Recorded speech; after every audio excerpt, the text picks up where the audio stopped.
Now, Kirk and Rasheeda, the fact that y'all are really trying to fake us out with a pregnancy scare may mean that this is the end of the road for y'all on Love and Hip Hop.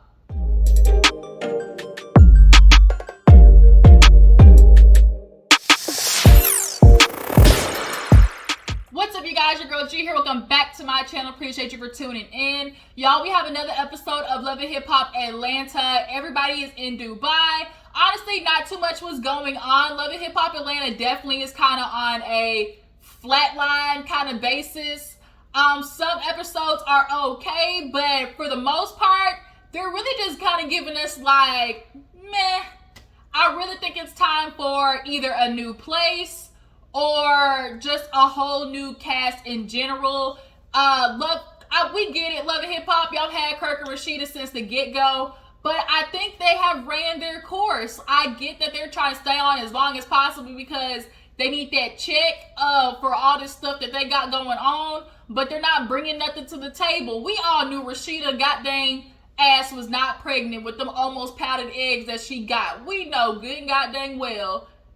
Like, come on now. But that's just like an example of how we kind of need to get something else going. I think as far as reality TV goes, wise, people are just ready for something different, something new. So for the meantime, you guys, let's just go ahead and review this episode. It probably won't be too long. Like I said, not too much happened. But I do want to talk about a little bit of Miss Karlie Red. We're going to get into her. And Miss Judy, you and Mama D, the door, okay? Get out of here with that mess. But yeah, let's go ahead and get into everything. If you're new to my channel, go ahead and hit that subscribe button. Everybody else, go ahead and like this video if you haven't already. And y'all make sure to just stay tuned, okay? We are on the way to 3,000, you guys. So that means y'all need to, let everybody know. Come over here to Gigi with the juice, all right? Like I said, come to this channel. Let everybody know what's up over here. Share, tag, post, all that good stuff so we can finally get my channel rolling. I would love to be to 5,000 at least before the end of the year, y'all. That is my goal. So let's go ahead and get it popping, you guys. Let's get into the episode. We open up with everybody in Dubai. We got Kirk and Rasheeda, Yandy and mendeeces. You know how you mean mendeeces. We got Yandy and mendeeces. Karlie Red, her daughter Jazz, and Sierra and her boo Eric. So they're all just sitting down, talking about the plans for Dubai. Super fun, da-da-da-da. And Karlie Red is talking about, she can't wait to have, this mother-daughter time. And Jazz is like, well, they asked Karlie Red, where's Lamar? And she's like, well, he couldn't get his passport. Are you sure that's why? Or are you sure maybe he ain't got no legal situations where he can't be leaving the country? Maybe that's what it was. But, we'll give you the benefit of the doubt. He couldn't find his passport, Karlie Red. But, Jazz, she was like, oh, well, I invited somebody. And she was like, no, you didn't. She was like, I did. And she was like, girl, quit playing. She's like, I know my daughter did not invite somebody when she said, she wants mommy-daughter time. And here we are. We can have mommy-daughter time. And you inviting somebody else. And so Jazz gets up. And so Karlie Red's like, I don't know if she's like playing, she was like, oh, I invited KP. And I guess KP is her boyfriend. And Karlie Red's like, girl, no, you didn't. So she gets up and she's looking at Karlie Red's looking at her friends like, I know my daughter did not just do that. Like, did she really just invite somebody? And everybody else is kind of laughing because it's like, girl, your daughter, she's in her 20s. As Rasheeda said, penis over parent. A parent to spend time with a parent or to go get your bust in, like with a man.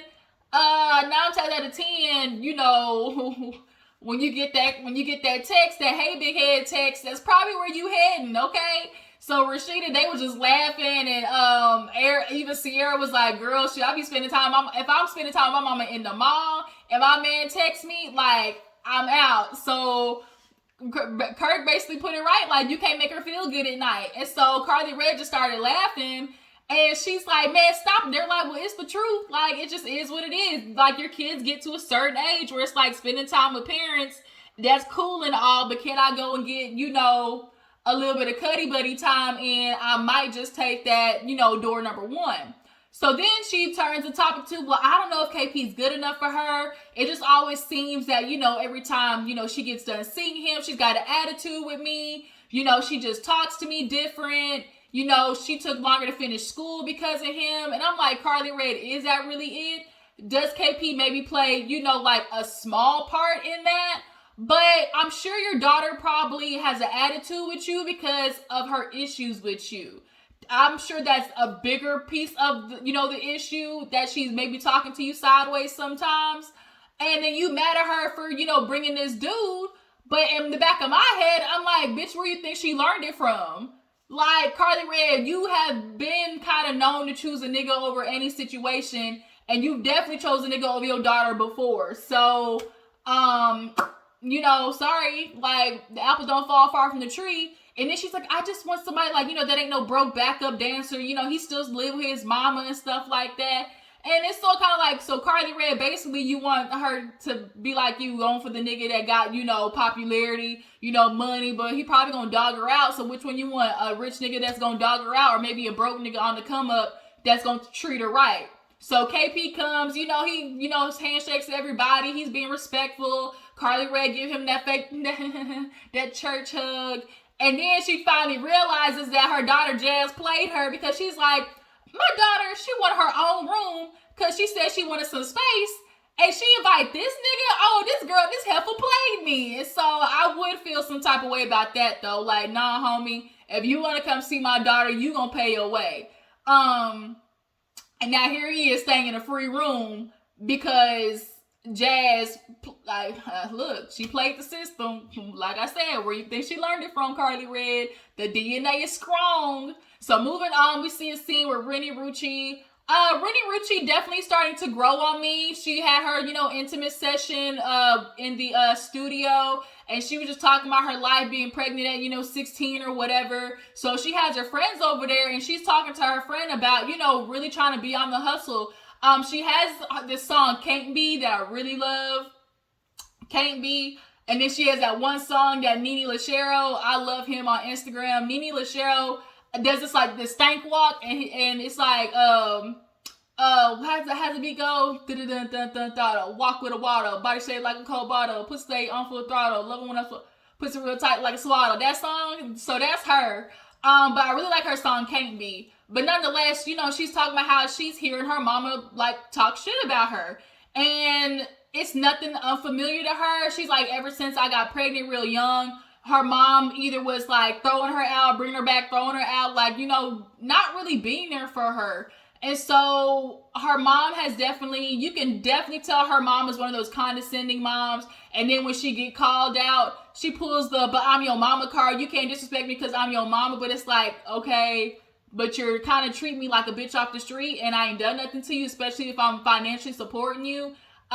So she now wants to confront her mom because she's just like, I'm tired of, always having a situation with her. We blow up, but then she cool to ask me for some money 2 days later, not addressing the situation. So she's gonna talk to her mom later on in the episode. So we get back to Dubai. Everybody is going to like the highest peak of it's like the Jaro or something like that. But Sierra's already been, so she's going to the frame with her new boo, Eric. She's claiming Eric is the one, she knew BK wasn't it, but she just stayed in it. But Sierra, first of all, why you always got these goddamn clips in your head? You look like you just got out of the salon. Like, why are you holding your hair with these goddamn salon pins? I don't understand. She literally had them like this whole season. I'm confused. Is that the new style? Somebody let me in on the secret. Is that the new style? Is bitches wearing clips in their head now? Or am I crazy? But she goes to the frame with, oh, dude, he got a dad bod. But, he like cute or whatever. To me, he's cuter than BK. Yeah.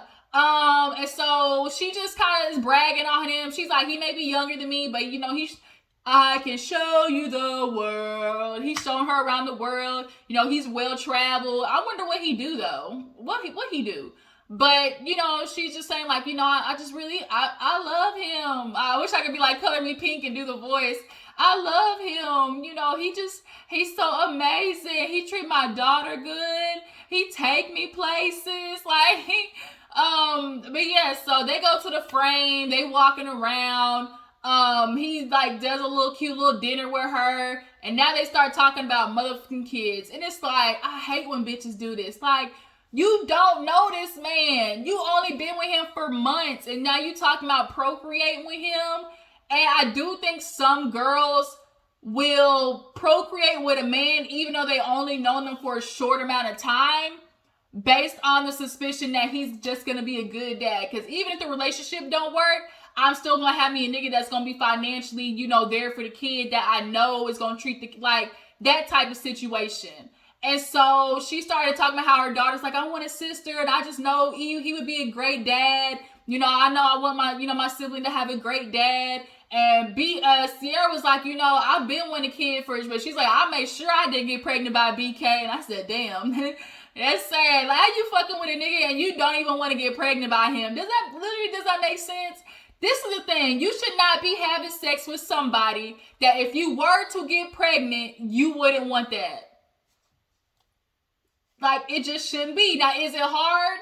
Because usually the ain't niggas are the ones, you know, with the best D. But it ain't worth the risk, y'all. It is not worth the risk getting stuck with a nigga who ain't nothing for some good sex. Like, you can go buy a vibrator, okay? Like, I just can't. But yeah, they had that little moment. Everybody else goes to like the tallest peak, and here go Rasheeda. I ain't been feeling good, you know. I just really ain't been feeling it, and you know, being this high up ain't making it better. So she goes over there with Kirk, and you know, Kirk, she's letting him know that, oh, you know, my period been out of whack. You know that. Like, how would you feel about another baby? Of course, he's sitting there praying to God that it ain't real, and we know this shit ain't real. Basically, he's like, I'm old, I want to live, I've been raising a kid for 30 years, not on duty. Everybody gets done with that. Renewal has her kids. Her kids are super cute. She's super close with them. They're finally out of school. In her mind, she definitely initially was like, I don't even want to have to worry about my mom. Like, once I have them, I'm not even sending them back for a visit. But she was in town. She stopped by with pizza. She sends the kids to the room, and she started talking to her mom. And she's like, look, what's the issue? She's like, I need to get this cleared out right now because I'm hearing you talking about me. Of course, the mom is like, what you mean? She's like, I literally know that you were talking shit about me to my sister, talking about I'm on drugs. I ain't say nothing like that. I don't even talk to nobody. She's like, I know that's what you said. You were talking about, oh, you worried that I'm on crack or something. She's like, She's like, I saw a video and I just asked, you know, because they was like, oh, her nose running. She probably on that powder. She's like, I just asked, you know, I was concerned. And Renewal asked the same question. If you was concerned, you ain't call me though. If you was concerned, you ain't text me though. If you was concerned, you didn't sit down with me though. But you text me for money. But in the same text that you texted for money, you showed and expressed no concern, did you? So you know the mama said it. You can literally look at the mama and tell that she been talking about her daughter for a while. And I really feel bad. And I know what it's like to have a relationship with a parent where it's like they do passive aggressive shit. They do condescending stuff. And it's like, you just kind of have to be like, well, that's my mom. Like, it's sad because it's like, that's how my mom is. You love them, but it's like, damn, how long am I supposed to be your punching bag? And you can definitely tell that, you know, sometimes moms resent when their daughters grow up and become, you know, the things or do the things that they wish. And I'm starting to feel like, from what I see, that's what it's looking like for the mom. She had her daughter get pregnant at 16, but yet her daughter's still out here, you know, making it and flossing it. And I think she's trying to like knock her down a peg to make herself feel better. And so Renewal walks away, goes to the bathroom, and she's like, I ain't said nothing, you know, I was just concerned. I ain't said nothing to nobody. So which one is it? You ain't said nothing to nobody, or you was concerned? You talking out of both sides of your neck, mom. So now she sit down like, how dare you? Like, I'm your mom. Whatever I said, I told you I ain't say nothing. I just asked. It's the same thing. You did making a statement and asking is just as condescending. You sitting there calling her sister up and be like, oh, is she on drugs? Is she on that coke? Like, you know what you doing. So Rennie realizes she's not getting nowhere with the mama. She even smirked at one point. Like, I really feel bad. Like, she's in a situation like that with her mom, because you can definitely tell the mom is a leech. And a lot of people who get famous have certain parents who know what to do with their kids or don't take advantage of their kids. But she definitely is one that does. Like, she's a Judy type mama. So back to Dubai. Everybody gets ready for the night. Kirk and Rasheeda do this fake ass pregnancy test. They not pregnant. We knew that. They happy. They get to drinking. Finally everybody's at the end of the night. And they're, eating dinner. Karlie Red sees her daughter. She's like, where you been all day? And she's like, with KP. And she trying to throw slugs. Like, well, you was supposed to spend time with me. She's like, I don't want you around him like when I'm here. And the daughter's like, girl, chill. I've been with him for 3 years. It ain't like you don't know. Like, you trying to not. And of course, Jazz is not going to listen to anything Karlie Red says because it's like, your daughter's always going to be thinking, bitch, look at your history. Like, you ain't got no room to talk. Look at your dating history. Like, I'm sorry, Karlie Red, like, as a mom who been around the world and it's public, like, and you can literally Google your dating history, your receipt. We can literally Google your coochie receipt. So, you're not going to be able to say nothing to Jazz, period. And you haven't led by example either with showing a decent man. And the last nigga that you was with is right now getting ready to go to jail for PPP fraud. So, and then the nigga you with now literally was found in a brothel on an overdose. Like, Karlie, I can't. Let me move on from Karlie because I'm not going to read that bitch too long. So everybody's there eating. All of a sudden, Mama D pop up because Judy called Mama D earlier in the episode talking about, I found out that they're going to Dubai. Mendeeces invited me. I want you to come because, you're a mom too. Here go Judy being messy. I just have been dealing with so much with Yandy. After Arkansas, I ain't seen my grandkids. I ain't talked to nobody. She's keeping me away from them. No, Yandy is not keeping away from them. You're keeping yourself away from them because you, first of all, still haven't done enough healing to help your son heal because you don't want to admit that you play a part in his pain. Judy, it's okay to say you fucked up as in the beginning. But what's not okay is to try and negate his feelings and his experience because you don't want to admit that you weren't there as a parent. I get it. It hurts to admit that you sucked. But you can't do that, Judy. And you can't blame it on nobody else. And then she being even more messy, talking about, well, Mama D, I went to the first wedding and I ain't trying to start nothing and then go start shit. I ain't trying to start nothing, but that first one was fake. It wasn't a real wedding. Bitch, Judy, come on now. So Mama D take that news to Dubai. She pulled Yandy to the side and was like, I just want to let you know, like, I got done, talking to Judy and, she's coming and everything, but of course, Mama D, she's like, us, I know a meddling mom, and like, that's your mother. Mama D was on Judy's side in Arkansas, basically like, that's your mother, like, you basically like, that's who she is. Like, Mama D was making excuses for Judy when they did the couples retreat thing. And so, all Mama D sees it as is, wives come and go, but your mama gonna be there forever. And it's like, no. I need to establish a healthy boundary. Mendeeces needs to establish a healthy boundary with his mom because she is an unhealthy person in his life and for his family and his relationship. Just because you are somebody's mom does not mean you are entitled to somebody's space. And so when she tells Yandy, well, Judy, she kind of said, well, the first wedding was fake. And I was like, and so Yandy revealed, yeah, we did the wedding. But I'm not legally bound to this man. I'm not getting caught with restitution, bills, child support. And I said, you ain't said nothing but a motherfucking word. I'm not mad at Yandy. I would not legally attach myself to somebody who's literally going to have to pay the government's restitution. And that nigga got child support bills. And the baby mamas is petty. We already know that drama that happened. So, I love this man, but I'm going to stick beside him, but from a distance. Like, I ain't no dumb bitch either. So, now she calls over Mendeeces. He was like, look what your mama doing. Like, look what she's saying. And so, now he's mad. He's like, why is she even coming in the first place? Like, she could have kept it. She's going to do all that. And Erica gave Yandy the perfect advice, which is, you just got to let her be. You just got to, keep your distance from her because at this point, all Judy is doing is looking for somebody to blame. because we all know she tried to blame Yandy for mendeeces getting up there at the Cubs retreat and like blame him for saying blame her for saying everything. And it's like, your son can feel some type of way, and it's the woman always is the scapegoat. We see it all the time.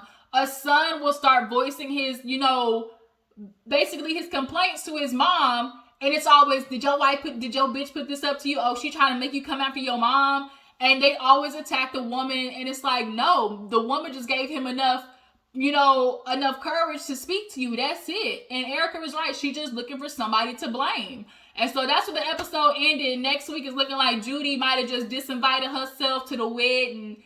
Yeah, so we're gonna see how that goes. So I appreciate y'all for tuning in. Tell me how you feel about Love and Hip Hop so far. Tell me how you feel about the season, you guys. And I will catch you guys for Love and Hip Hop Miami. Deuces.